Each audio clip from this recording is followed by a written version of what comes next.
Assalamualaikum warahmatullahi wabarakatuh.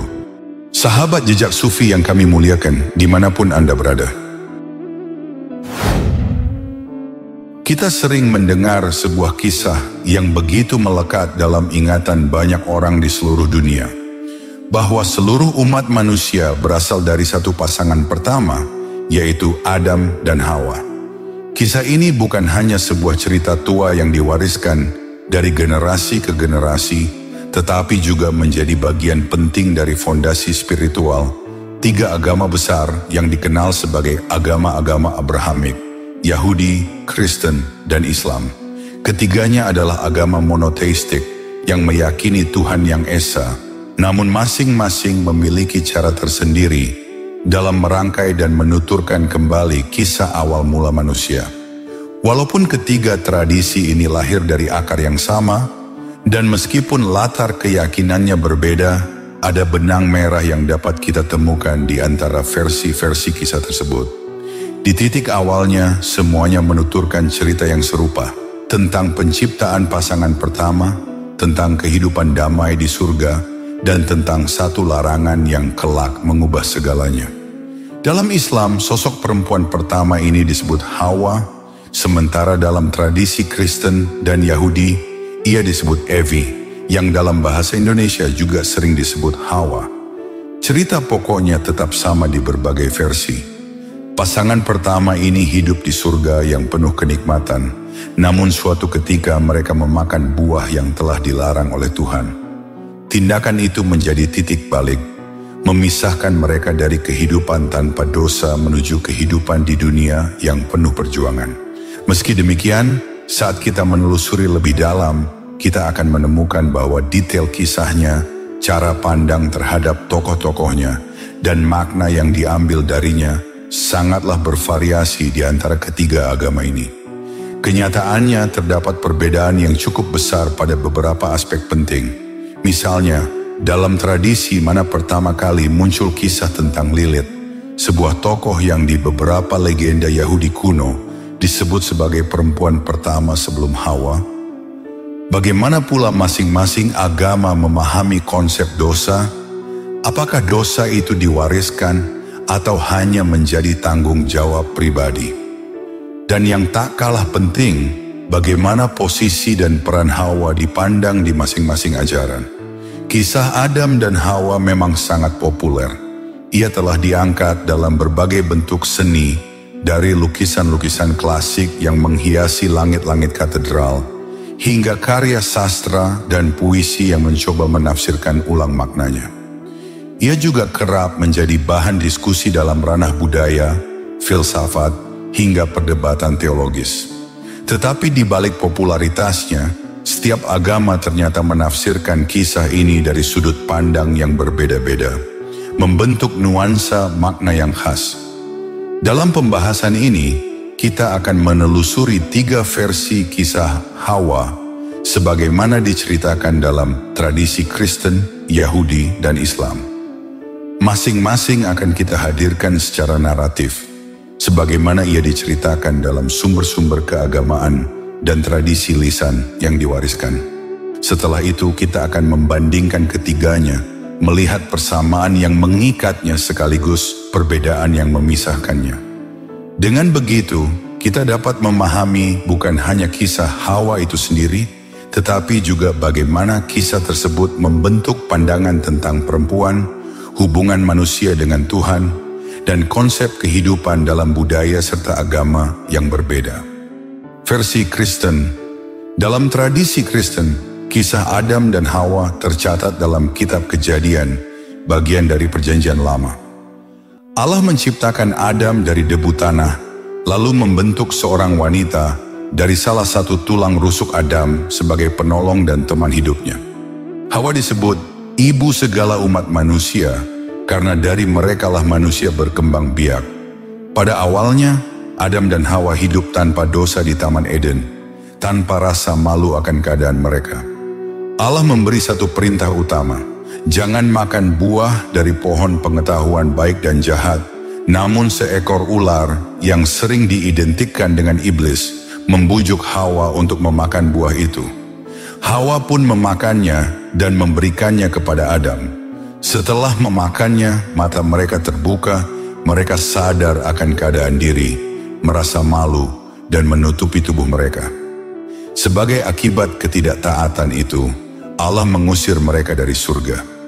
Ular dikutuk, Hawa diberi hukuman merasakan sakit saat melahirkan, dan Adam harus bekerja keras mengolah tanah untuk mencari nafkah. Dalam ajaran Kristen, peristiwa ini disebut dosa asal. Doktrin ini menyatakan bahwa semua keturunan Adam dan Hawa mewarisi dosa tersebut sejak lahir. Dasar teologisnya terdapat dalam Kejadian 3, Mazmur 51 ayat 5. Dan surat Paulus seperti Roma 5 ayat 12. Gagasan ini diformulasikan oleh tokoh-tokoh gereja awal seperti Santo Agustinus pada abad keempat. Karena itu, ajaran Kristen menekankan perlunya penebusan melalui Kristus.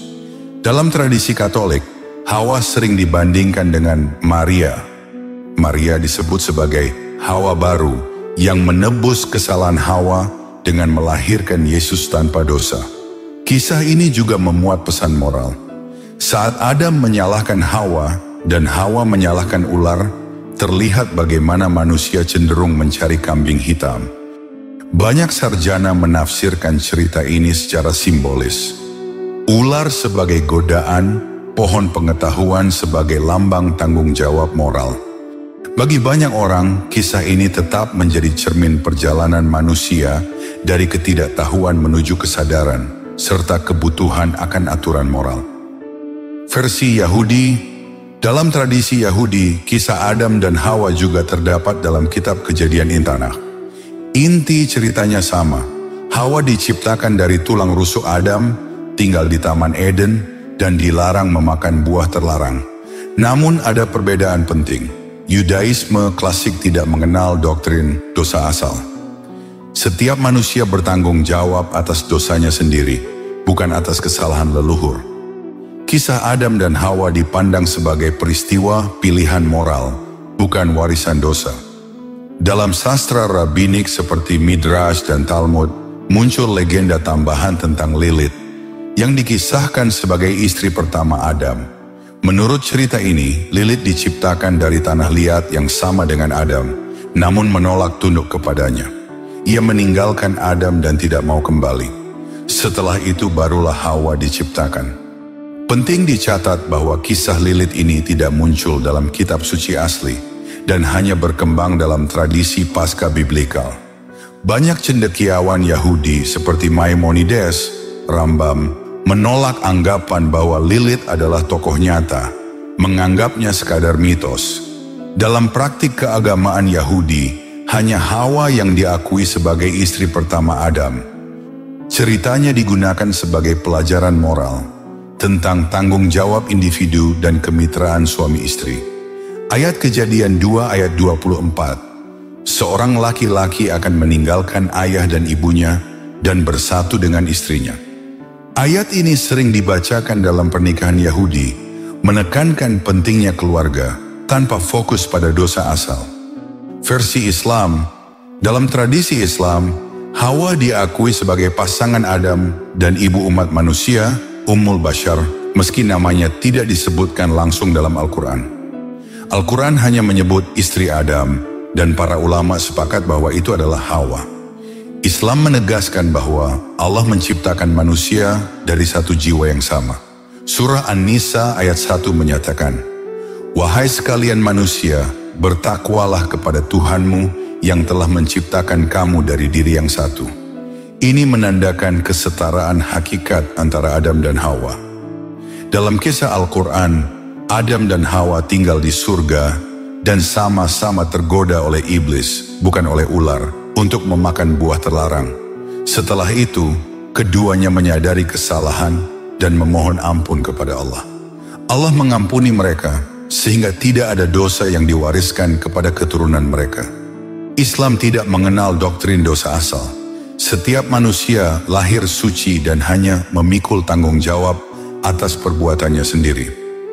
Hawa dihormati sebagai ibu umat manusia, bukan sumber dosa. Pesan utama kisah ini adalah tentang pengampunan dan tanggung jawab bersama. Setelah peristiwa itu, Adam dan Hawa diturunkan ke bumi, memiliki anak-anak seperti Qabil dan Habil. Fokus kisah tetap pada taubat mereka, yang menunjukkan bahwa manusia selalu punya kesempatan untuk dimaafkan. Ada 3 perbedaan pokok dari ketiga tradisi ini. Penciptaan, Kristen dan Yahudi menggambarkan Hawa diciptakan dari tulang rusuk Adam. Islam menyebut bahwa Adam dan Hawa diciptakan dari satu jiwa yang sama. Dalam tradisi rabbinik Yahudi ada tambahan legenda tentang Lilith, meski tidak diakui dalam kitab suci. Penyebab dosa. Dalam Kristen, Hawa dibujuk oleh ular, sehingga keduanya jatuh dalam dosa dan menurunkan dosa asal kepada keturunannya. Dalam Yahudi, kisahnya sama, tapi tanpa konsep dosa asal. Setiap orang bertanggung jawab atas perbuatannya sendiri. Dalam Islam, Adam dan Hawa sama-sama tergoda oleh iblis, bertobat dan diampuni, sehingga tidak ada dosa yang diwariskan. Pandangan terhadap perempuan. Dalam interpretasi Kristen tradisional, Hawa sering dilihat sebagai awal mula dosa manusia, dan kisahnya kadang digunakan untuk menjustifikasi norma patriarki. Islam dan Yahudi lebih menekankan kesetaraan dan kemitraan. Hawa disebut ibu umat manusia, dan perempuan tidak dianggap lebih rendah secara kodrati karena kisah ini. Kisah Hawa dalam segala versinya memengaruhi cara masyarakat memandang peran perempuan. Di satu sisi, cerita ini menegaskan bahwa umat manusia bersaudara karena berasal dari pasangan yang sama. Pesan yang mengajak kita saling menghormati. Di sisi lain, perbedaan tafsir menunjukkan nilai-nilai budaya yang berkembang di tiap masyarakat. Dalam tradisi Kristen, Hawa sering dipandang sebagai sumber dosa. Dalam Islam, kisah ini menonjolkan pengampunan dan kesetaraan. Sementara legenda Lilith dalam tradisi Yahudi kerap diinterpretasikan ulang sebagai simbol kebebasan perempuan, meski tidak berasal dari teks suci. Pada akhirnya, kisah Hawa mengajak kita untuk berpikir kritis tentang peran perempuan dalam narasi keagamaan dan bagaimana hal itu memengaruhi pandangan masyarakat modern. Pesan yang dapat diambil adalah pentingnya kesetaraan, saling menghormati, dan tanggung jawab pribadi. Di balik setiap versi, ada pesan moral yang ingin disampaikan, bukan sekadar cerita mitologis.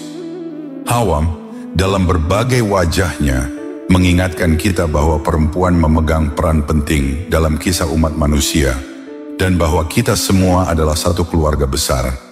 Semoga ulasan ini menambah wawasan dan mengajak kita saling menghormati. Akhirul kata, wallahu a'lam bishawab. Sampai di sini dulu perjumpaan kita kali ini. Semoga bermanfaat. Wassalamualaikum warahmatullahi wabarakatuh.